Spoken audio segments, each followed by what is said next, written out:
ಆದ್ಯ career academy Hosakote YouTube ಚಾನಲ್ಗೆ ಸ್ವಾಗತ ಸುಸ್ವಾಗತ. ಯಾರೆಲ್ಲ ವಿಡಿಯೋನ ಫಸ್ಟ್ ಟೈಮ್ ನೋಡ್ತಾ ಇದ್ರೆ ದಯವಿಟ್ಟು ವಿಡಿಯೋಗೆ ಒಂದು ಲೈಕ್ ಕೊಡಿ, ಶೇರ್ ಮಾಡಿ ಮತ್ತು ಸಬ್ಸ್ಕ್ರೈಬ್ ಮಾಡ್ಕೊಳ್ಳಿ ಸ್ನೇಹಿತರೆ. ನಮ್ಮ ಯೂಟ್ಯೂಬ್ ಚಾನಲಲ್ಲಿ ನಿಮಗೆ UGC NET KSET paper 1 related online ಕ್ಲಾಸಸ್ನ ಕಂಡಕ್ಟ್ ಮಾಡಿದ್ದೀವಿ. ಯಾರಿಗೆಲ್ಲ ಇಂಟ್ರೆಸ್ಟ್ ಇದೆ ಅವ್ರು ದಯವಿಟ್ಟು ಈ ಕೂಡಲೇ ನಮ್ಮ ಒಂದು ವಾಟ್ಸಪ್ ನಂಬರ್ 9035778252 ಈ ನಂಬರ್ಗೆ ಕರೆ ಮಾಡಿ ತಾವು ಅಡ್ಮಿಷನ್ನ ತಗೋಬೋದು. ಫೀಸ್ 2000 ರೂಪೀಸ್ ಆಗಿರುತ್ತೆ. KSET ಎಕ್ಸಾಮ್ ಕಂಡಕ್ಟ್ ಮಾಡೋ ತನಕ ನಿಮಗೆ ಕ್ಲಾಸಸ್ಸನ್ನು ನಾವು ನಡೆಸ್ಕೊಡ್ತೇವೆ. ಕನ್ನಡದಲ್ಲೂ ಇಂಗ್ಲೀಷಲ್ಲೂ ಕೂಡ ನಡೆಸ್ಕೊಡ್ತೇವೆ ಸ್ನೇಹಿತರೆ. ಈ ಕೂಡಲೇ ಜಾಯಿನ್ ಆಗಿ. ಆನ್ಲೈನ್ ಕ್ಲಾಸಸ್ ಆಲ್ರೆಡಿ ಪ್ರಾರಂಭ ಆಗಿದೆ. ಓಕೆ, ಈ ಒಂದು ವಿಡಿಯೋ ಮಾಡಿರತಕ್ಕಂಥ ಒಂದು ಉದ್ದೇಶ ಏನಪ್ಪ ಅಂತಂದರೆ, ನೀವೆಲ್ಲ ಸರ್ಕಾರಿ ಪ್ರಥಮ ದರ್ಜೆ ಕಾಲೇಜುಗಳಲ್ಲಿ ಅತಿಥಿ ಉಪನ್ಯಾಸಕರಾಗಿ ಕೆಲಸ ಮಾಡೋದಕ್ಕೆ ಇಷ್ಟಪಟ್ಟು ಅಪ್ಲಿಕೇಶನ್ನ ಸಲ್ಲಿಸಿದ್ರಿ. ಅವ್ರು ಹೇಳಿರೋ ಪ್ರಕಾರ ನಮ್ಮ ಒಂದು DCE ಒಂದು ವೆಬ್ಸೈಟಲ್ಲಿ ಅವ್ರು ಹೇಳಿರ್ತಕ್ಕಂಥ ಮಾಹಿತಿಯ ಆಧಾರದ ಮೇಲೆ ಅರ್ಜಿ ಸಲ್ಲಿಸೋದಕ್ಕೆ ನಮಗೆ 9ನೇ ತಾರೀಕು ಹೇಳಿದರು. ಅದಾದಮೇಲೆ 10ನೇ ತಾರೀಕು ಮೆರಿಟ್ ಲಿಸ್ಟ್ ಪ್ರಕಟ ಮಾಡ್ತೀವಿ ಅಂತ ಹೇಳಿದರು. ಆಲ್ರೆಡಿ ಪ್ರಕಟ ಮಾಡಿದ್ದಾರೆ. ಆ ಒಂದು ವಿಷಯವನ್ನು ನಿಮ್ಮ ಹತ್ರ ಪ್ರಸ್ತಾಪ ಮಾಡೋದಕ್ಕೇನೆ ವಿಡಿಯೋ ಮಾಡಿದೆ ಸ್ನೇಹಿತರೆ. ಮತ್ತು ನಾವು ಸಲ್ಲಿಸಿರ್ತಕ್ಕಂಥ ಅರ್ಜಿಯನ್ನು ನಾವು ಎಡಿಟ್ ಮಾಡೋದಕ್ಕೆ 11 ಮತ್ತು 12ನೇ ತಾರೀಕು ಇದೇ ತಿಂಗಳು ಸೆಪ್ಟೆಂಬರ್ ತಿಂಗಳು 11 ಮತ್ತು 12ನೇ ತಾರೀಕು ನಾವು ಎಡಿಟ್ ಮಾಡ್ಕೋಬೋದು. ವರ್ಕ್ ಲೋಡು ಅವರು ನಮಗೆ ಪ್ರಕಟ ಮಾಡ್ತಾರೆ. ಆ ವರ್ಕ್ ಲೋಡ್ ಪ್ರಕಟಣೆ ಮಾಡ್ತಕ್ಕಂಥ ದಿನಾಂಕ 21ನೇ ತಾರೀಕು. ಮತ್ತು ಮೆರಿಟ್ ಪಟ್ಟಿ ಅನ್ವಯ ಕಾಲೇಜು ಆಯ್ಕೆ ಕೌನ್ಸಿಲಿಂಗ್ ನಡೆಸುವ ಒಂದು ದಿನಾಂಕಗಳು 23ನೇ ತಾರೀಕಿಂದ 27ನೇ ತಾರೀಕು ತನಕ ಅವರು ಕೌನ್ಸಿಲಿಂಗ್ನ ಮಾಡ್ತಾರೆ. ಓಕೆ, ಅಷ್ಟರೊಳಗಡೆ ನೀವು ಕಾಲೇಜಸ್ಸನ್ನು ನೋಡ್ಕೊಳ್ಳಿ, ವರ್ಕ್ ಲೋಡ್ ಎಲ್ಲಿದೆ ಅಂತ ನೋಡ್ಕೊಳ್ಳಿ. ವೆರಿ ವೆರಿ ಇಂಪಾರ್ಟೆಂಟ್ ಅದು. ಕೌನ್ಸಿಲಿಂಗ್ನಲ್ಲಿ ಕಾಲೇಜು ಆಯ್ಕೆ ಮಾಡಿಕೊಂಡ ಅಭ್ಯರ್ಥಿಗಳ ಪಟ್ಟಿ ಪ್ರಕಟಿಸುವ ದಿನಾಂಕ 30ನೇ ತಾರೀಕು. ಫೈನಲ್ ಆಗಿ 30ನೇ ತಾರೀಕು ಎಲ್ಲ ಕಂಪ್ಲೀಟ್ ಮಾಡಿ ಮುಗಿಸ್ತಾರೆ ಸ್ನೇಹಿತರೆ. ಓಕೆನಾ, ಇದು ಆರ್ಡರ್ ಮಾಡಿರ್ತಕ್ಕಂಥದ್ದು. ನಿಮಗೆ ಮುಖ್ಯವಾಗಿ ಈ ಒಂದು ವಿಡಿಯೋ ಮಾಡಿರೋ ಉದ್ದೇಶ ಏನಪ್ಪ ಅಂತಂದರೆ, ಮೆರಿಟ್ ಲಿಸ್ಟು ಪ್ರಕಟಣೆ ಮಾಡಿದ್ದಾರೆ.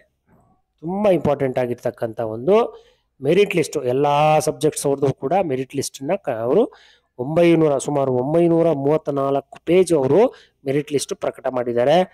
ಈ ಕೂಡಲೇ ನೀವೇನು ಮಾಡಬೇಕು, ವೆಬ್ಸೈಟ್ಗೆ ಹೋಗಿ ಈ ಒಂದು ಮೆರಿಟ್ ಲಿಸ್ಟ್ನ ಡೌನ್ಲೋಡ್ ಮಾಡಿಕೊಂಡು ಬೇಗ ತಾವು ನಿಮ್ಮ ಸ್ಕೋರ್ ಲಿಸ್ಟ್ನ ನೋಡ್ಕೋಬೇಕಾಗುತ್ತೆ, ನಿಮ್ಮ ಮೆರಿಟ್ ಲಿಸ್ಟ್ನ ನೋಡ್ಕೋಬೇಕಾಗತ್ತೆ.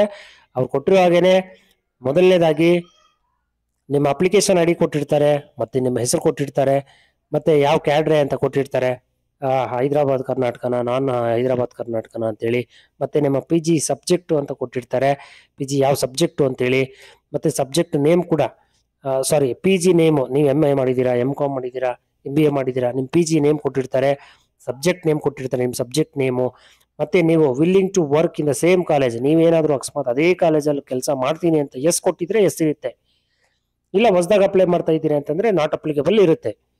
ಓಕೆನಾ, ಅದು ಬಿಟ್ಟು ಅಲ್ಲೇ ಕೆಲಸ ಮಾಡೋರು ಆ ಕಾಲೇಜಲ್ಲಿ ಕೆಲಸ ಮಾಡೋಕ್ಕೆ ಇಷ್ಟ ಇಲ್ದಿದ್ರು ಕೂಡ ಅವರು ನೋ ಕೊಟ್ಟಿರ್ತಾರೆ, ಅಂಥವ್ರಿಗೆ ನೋ ಅಂತ ಇರುತ್ತೆ ಸ್ನೇಹಿತರೆ. ನೋಡಿ, ಇಲ್ಲಿ ನೋ ಅಂತ ಇದೆ. ಈ ರೀತಿ ಇದ್ದಾಗ ಆ ಕಾಲೇಜಲ್ಲಿ ಅವ್ರು ಕೆಲಸ ಮಾಡೋಕ್ಕೆ ಇಷ್ಟ ಇಲ್ಲ, ಬೇರೆ ಕಾಲೇಜ್ ತಗೋತಾರೆ ಅಂತ ಅದರ ಅರ್ಥ. ಅದು ಗೊತ್ತಿರಲಿ ನಿಮಗೆ. ಮತ್ತು ಇಲ್ಲಿ PG ಪರ್ಸೆಂಟೇಜ್ ಕೊಟ್ಟಿರ್ತಾರೆ, ಮತ್ತು PhD ಆಗಿದೆಯಾ ಇಲ್ವಾ, MPhil ಆಗಿದೆಯಾ, MPhilಗೂ ಕೂಡ ಮಾರ್ಕ್ಸ್ ಇದೆ ಸ್ನೇಹಿತರೆ, ಮರಿಬೇಡಿ. MPhilಗೂ ಕೂಡ ಮಾರ್ಕ್ಸ್ ಇದೆ ನಿಮಗೆ, 9 ಮಾರ್ಕ್ಸು.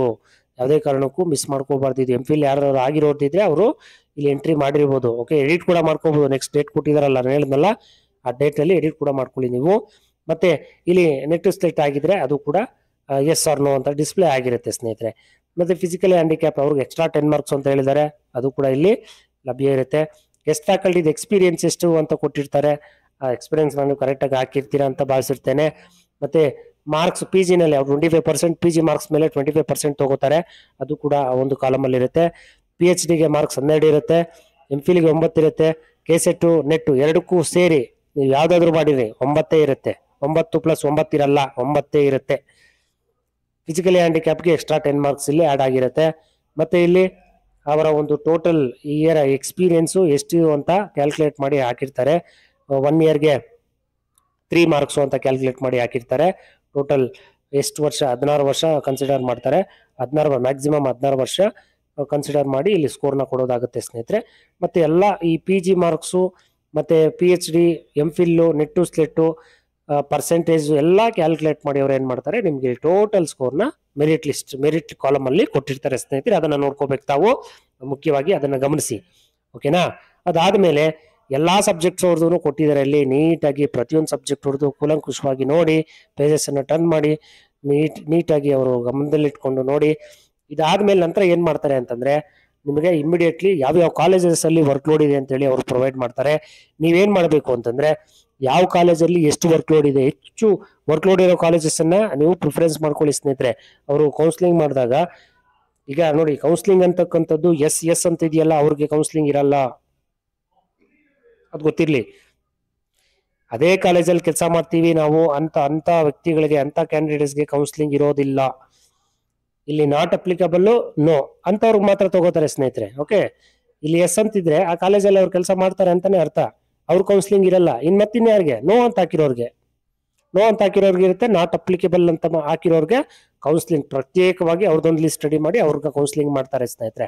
ಓಕೆ, ಹೊಸದಾಗಿ ಅಪ್ಲೈ ಮಾಡಿರೋರು ಕೂಡ ಮೋಸ್ಟ್ ಪ್ರಾಬ್ಲಿ ನಿಮಗೆ ಚಾನ್ಸಸ್ ಇರ್ಬೋದು, ತಲೆ ಕೆಡಿಸ್ಕೋಬೇಡಿ. 100% ನಿಮಗೆ ಚಾನ್ಸ್ ಸಿಗುತ್ತೆ. ಅಕಸ್ಮಾತ್ ನಿಮ್ಗೆ ಏನಾದ್ರು ಈ ಟರ್ಮಲ್ಲಿ ಚಾನ್ಸ್ ಸಿಗ್ಲಿಲ್ಲ ಅಂತಂದ್ರೂ ಈ KCET ನೆಟ್ಟು ಮಾಡಿರೋ ಫ್ರೆಷರ್ಸ್ ಕೂಡ ಇರ್ತೀರಾ ನೀವು, ನಿಮಗೆ ಡೆಫಿನೆಟ್ಲಿ ಜನವರಿ ಆದ್ಮೇಲೆ ಸಿಗುತ್ತೆ ಸ್ನೇಹಿತರೆ. ಯಾಕೆ ಅಂತಂದ್ರೆ ಡಿಗ್ರಿ ಕಾಲೇಜ್ ಅವ್ರಿಗೆ, ಈಗಾಗಲೇ ಕೆಲಸ ಮಾಡ್ತಿರ್ತಕ್ಕಂಥವ್ರಿಗೆ ಜನವರಿ ಡೆಡ್ಲೈನ್ ಕೊಟ್ಟಿದ್ದಾರೆ ನೆಟ್ಟು ಸೆಲೆಕ್ಟ್ ಮಾಡ್ಕೊಳ್ಳಿ ಅಂತ.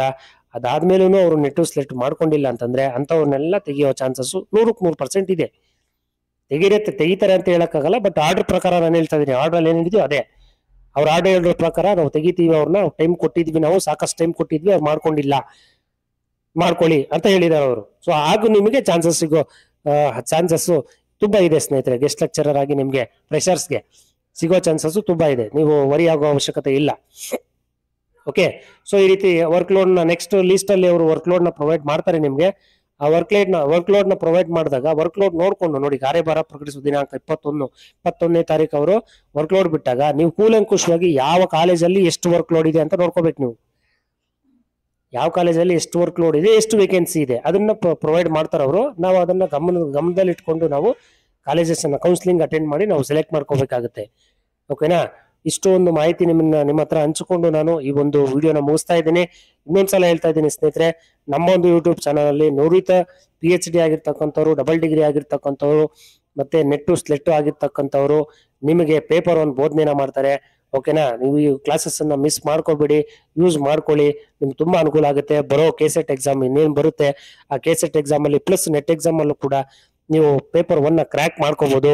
ಈ ಕೆಲವು MA ಆಗಿರೋರು, MCOM ಆಗಿರೋರು, ಬೇರೆ ಬೇರೆ PG ಆಗಿರೋರು ಪೇಪರ್ 1 ಎಲ್ಲಾ ಸಬ್ಜೆಕ್ಟ್ ಅವ್ರಿಗೂ ಪೇಪರ್ 1 ಕಂಪಲ್ಸರಿ ಆಗಿದೆ, ನಿಮ್ಗೆ ಗೊತ್ತಿದೆ. ಅದಕ್ಕೆ ಪೇಪರ್ 1 ಕ್ರ್ಯಾಕ್ ಮಾಡಬೇಕು ಅಂತಂದ್ರೆ ಇದು ಸುವರ್ಣ ಅವಕಾಶ ನಿಮ್ಗೆ. ಓನ್ಲಿ 2000ಗೆ ನಮ್ಮ ಚಾನಲ್ ಅಲ್ಲಿ ನಾವು ಪ್ರೊವೈಡ್ ಮಾಡ್ತಾ ಇದೀವಿ ಪೇಪರ್ 1. 9035778252 ಈ ನಂಬರ್ಗೆ, ಮತ್ತೆ ಟೆಲಿಗ್ರಾಮ್ ಅಲ್ಲೂ ಇದೆ ಈ ನಂಬರು, ಇದೇ ನಂಬರು. ಡಿಸ್ಕ್ರಿಪ್ಷನ್ ಅಲ್ಲೂ ಕೂಡ ಈ ನಂಬರ್ ಹಾಕಿರ್ತೀನಿ.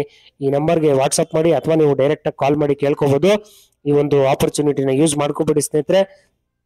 ಮತ್ತೆ ಈ ವರ್ಕ್ಲೋಡ್ ನ ಪ್ರೊವೈಡ್ ಮಾಡಿದಾಗ ವರ್ಕ್ಲೋಡ್ ನೋಟ್ ಡೌನ್ ಮಾಡ್ಕೊಂಡು ಯಾವ್ಯಾವ ಕಾಲೇಜಲ್ಲಿದೆ ಮತ್ತೆ ಕಾಲೇಜ್ ಕೋಡ್ ನ ನೋಟ್ ಡೌನ್ ಮಾಡ್ಕೊಂಡು ನೀವು ಬರ್ದಿಟ್ಕೋಬೇಕು. ಒಂದು ಸೈಡಲ್ಲಿ ಕಾಲೇಜ್ ಕೋಡ್ ಇದು, ಇಷ್ಟು ವರ್ಕ್ಲೋಡ್ ಇದೆ, ಇಷ್ಟು ಪೋಸ್ಟ್ ಖಾಲಿ ಇದೆ ಅಂತ ಬರ್ದಿಟ್ಕೊಂಡು ನೀವೇನ್ ಮಾಡ್ಬೇಕು, ಈಗ ಕೌನ್ಸಿಲಿಂಗ್ ಪ್ರಾರಂಭ ಆದಾಗ ನೀವು ಆ ಒಂದು ಕಾಲೇಜ್ ಕೋಡ್ನ ಹೇಳಿ ನೀವು ಒಂದು ಕಾಲೇಜನ್ನ ಸೆಲೆಕ್ಟ್ ಮಾಡ್ಕೋಬೇಕಾಗತ್ತೆ. ತಲೆ ಕೆಡ್ಸ್ಕೊಬೇಡಿ, ಈಗ ಸಿಗ್ಲಿಲ್ಲ ಅಂದ್ರೂ ನೆಕ್ಸ್ಟ್ ಜನವರಿಲಿ ಆದ್ರೂ ನಿಮ್ಗೆ ಸಿಕ್ಕೇ ವೇಟ್ ಮಾಡಿ. ಯಾರು ಕೂಡ ಟೆನ್ಷನ್ ಮಾಡ್ಕೋಬೇಡಿ, ಡೆಫಿನೆಟ್ಲಿ ಸಿಗುತ್ತೆ ಅಂತ ಹೇಳ್ತಾ ಎಲ್ಲರಿಗೂ ಒಳ್ಳೇದಾಗ್ಲಿ, ಎಲ್ಲರಿಗೂ ಕೆಲಸ ಸಿಗಲಿ ಅಂತೇಳಿ ನಾನು ಕೋರ್ಕೋತಾ ಇದ್ದೀನಿ. All the best my dears friends. Thank you.